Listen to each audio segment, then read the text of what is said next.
이번 시간은 직무상식평가 OT를 진행하도록 하겠습니다. OT를 하는 이유는 우리가 앞으로 어떻게 공부하는 것이 보다 더 효율적인가를 살펴보는 방향성의 그러한 강의다라고 보시면 되는데요. 직무에 대한 상식평가는 우리가 일반적인 상식, 즉 알고 있어야 되는 것, 알고 있는 것, 이 부분들에 대한 내용이고 직무와 연결되어지는 부분이기 때문에 그와 관련되어져서 금융과 경제적인 부분과 또 그러한 부분들을 활용을 하는 정보기술적인 측면들이 있게 되겠죠. 과거에 우리의 계획에 의해 고객들, 소비자들에게 소구적인 활동들을 했다면 이제는 고객이 원하는 부분들에 맞춰야 되고 그것이 곧 하나의 정보고 정보를 얻는 과정상에서 나는 어떻게 정보를 처리할 것인가에 대한 관점 이렇게 보시면 돼요. 그래서 일반적인 이 둘을 포괄을 한다라고 하면 나는 학습해야지 라고 하면 매일 하셔야 돼요. 그 매일 한다는 그 말씀은 굉장히 많이 라는 의미도 물론 가지면 좋겠지요. 하지만 일정 부분씩 꾸준하게 학습을 하셔야 돼요.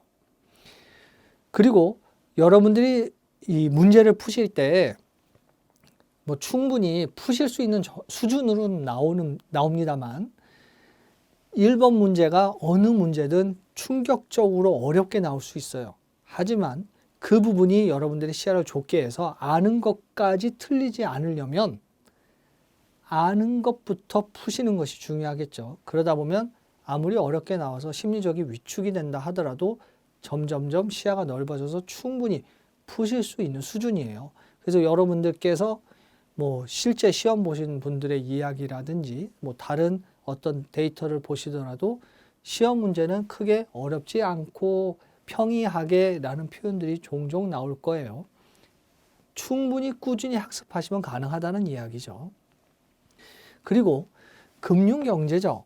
금융경제 이 크게 두 파트인데 이 금융경제에 있어서도 우리가 기본적으로 알고 있는 내용들에 관련된 내용이에요. 통화는 무엇인가? 중앙은행은 무슨 일을 하는가?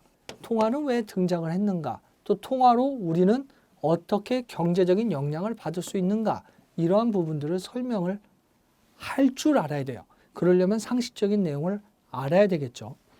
통화가 있으면 금리라는 것이 존재해서 내가 더 많은 대출을 할 것인가 받을 것인가 또 그러한 부분들에 따라서 경제는 어떻게 달라지겠는가 이런 부분들이 연계가 되죠. 예를 들어 금리를 낮춘다. 대출이 많아진다. 통화에 그 유통되어지는 부분이 훨씬 더 많아진다로 이해할 수 있듯이 다른 조건을 고려하지 않을 때 이러한 부분들이 다 각각 개별이 연계가 되는 거예요.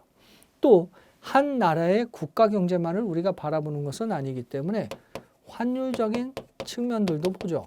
그래서 금리 정책, 통화 정책, 그리고 환율 정책이라는 것들이 나오게 돼요. 하지만 금융적인 활동만으로는 한계가 있기 때문에 재정 정책이라는 부분들도 물론 이행해야 되기 때문에 시험 문제에 재정 정책의 개념도 물어봐요. 이러한 부분들이 경제에 어떤 그 이외에도 많겠습니다만 어떠한 영향을 미칠 수 있겠는가? 뭐 환율이 오르는가 내리는가에 따라서 경제는 긍정인가 부정인가? 그래서 종종 나오는 문제들이 환율적인 문제이기도 해요. 그래서 여러분들께서 이러한 부분들과 또 경제라는 것에 어떤 영향을 주는가? 또 그러한 것들을 바라볼 때 내가 투자를 해야 되는가 말아야 되는가에 대한 경제학적인 내용들 이런 부분들이 상식적으로 나와요. 그 상식이라는 부분들을 여러분들께서 공부를 하신다. 뭐 예를 들어 완전 경쟁 시장이다. 그럼 다 공부하시면 더할 나위 없이 좋겠죠. 뭐 배경부터 등장하고 그런 것까지 하면 좋겠습니다만 우리가 알고자 하는 부분들은 가장 기초적이고 가장 핵심적인 개념인 거예요. 개념을 알고 있다는 것은 문제가 뭐 예를 들어 어떤 신문 기사를 발췌해서 냈다라고 하면 이해하고 판단해서 답을 구할 수 있는 능력을 갖출 수 있게끔 개념 정리라는 것들이 중요하다는 거예요. IT도 마찬가지고요. 또 용어라는 부분들도 당연히 둘 다 포괄적으로 갖고 있어요. 단순히 용어에 대해서 물어보는 문제도 있으니까요. 그래서 이러한 부분들을 바탕으로 학습하시는 것이 중요하고요. 정보를 경영에 의사결정하는 데 있어서 중요한 경쟁 우위 요소로 이해를 하기 위한 첫 출발은 IT죠. 그러한 면에서 여러분들이 실제 문제를 푸실 때 정보처리 산업기사라든지 기사에 대한, 물론 이제 둘 다 이제 그런 부분들에 대한 자격을 취득했습니다만 그런 부분들에 대한 학습 내용이 나온단 말이에요. 이럴 때는 IT에 대한 부분들은 우리가 개발한 개발자가 아니에요. 가장 기본적인 하드웨어, 누군가 이렇게 만드는 게 효율적이라는 거 약속한 거죠. 소프트웨어도 누군가가 만들었어요. 우리는 이것에 대한 이해를 바탕으로 해서 무엇을 해요? 이 둘을 연계할 수 있는 것은 무엇인가? 하드웨어의 어떤 부분과 소프트웨어의 어떤 부분이 어떻게 매핑이 연계가 되는가, 연결이 되는가를 알아야 되는 거예요. 그리고 이러한 IT의 각각의 상황뿐만 아니라 뭘 하게 돼요? 하드웨어와 소프트웨어가 확장이 되면 다른 곳과 뭘 해요?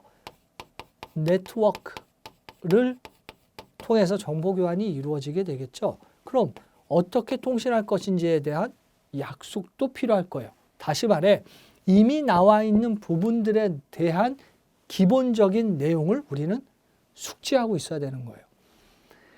이러한 부분들을 바탕으로 해서 문제를 푸시게 된다면 더할 나위 없이 푸시는 문제가 훨씬 용이해지시죠.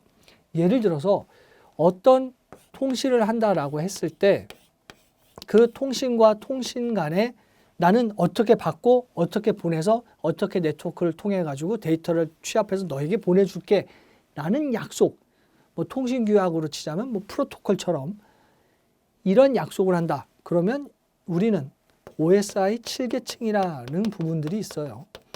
뭐 특별히 어려운 건 아니고 여러분들이 실제 시험 문제 푸실 때 한 번 더 나오겠습니다만 음표, 세전내, 대물 이렇게 하면 응용계층, 표현계층, 세션계층, 전송계층, 네트워크계층, 데이터계층, 물리계층 해서 물리계층으로부터 출발을 시작하는구나를 알 수 있게 된다는 거예요.